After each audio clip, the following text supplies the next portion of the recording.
Hello सम्पूर्णमा नमस्कार। मैले आज एउटा कथा भन्न गइरहेको छु। त्यसमा नाम एउटा यो कथा काल्पनिक हो।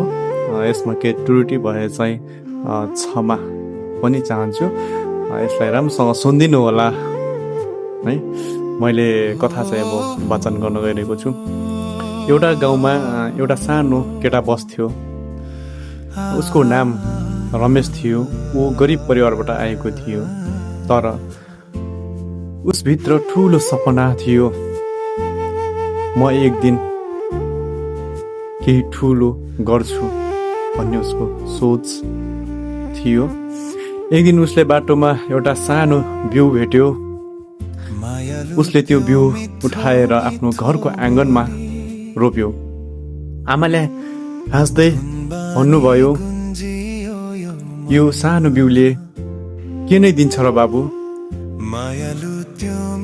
त्यस रमेशले जवाफ दियो आमालाई, आमा, यति म यसलाई हरेक दिन पानी दिन्छु, माया गर्छु, गोडमेल गर्छु भने यो ठुलो बोटो बन्न सक्छ। आमा निशब्द हुनुभयो। दिनहरू बित्दै गए। रमेशले हरेक दिन पानी दियो, मल हाल्यो र माया गर्यो। केही समयपछि त्यो सानो बिउबाट एउटा हरियो बिरुवा निस्कियो।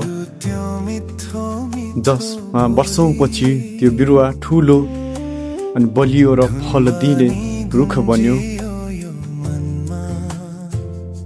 गाउँमा सबैले अचम्म मान्दै हेर्थे रमेशलाई। रमेश मुस्कुराउँदै भन्थ्यो, सानो कुरा पनि माया र मेहनत त पाए ठुलो बन्छ। त्यही रमेश पछि गाउँको एउटा सफल व्यक्ति बन्न पुग्यो। यस कथाबाट के सन्देश पाउन सकिन्छ भनेपछि, हामी सानो प्रयास पनि निरन्तर गरेर ठुलो सफलता पाउन सकिन्छ। धैर्य र मेहनत कहिले खेर जाँदैन भन्ने यो कथाको मूल सन्देश हो। धन्यवाद।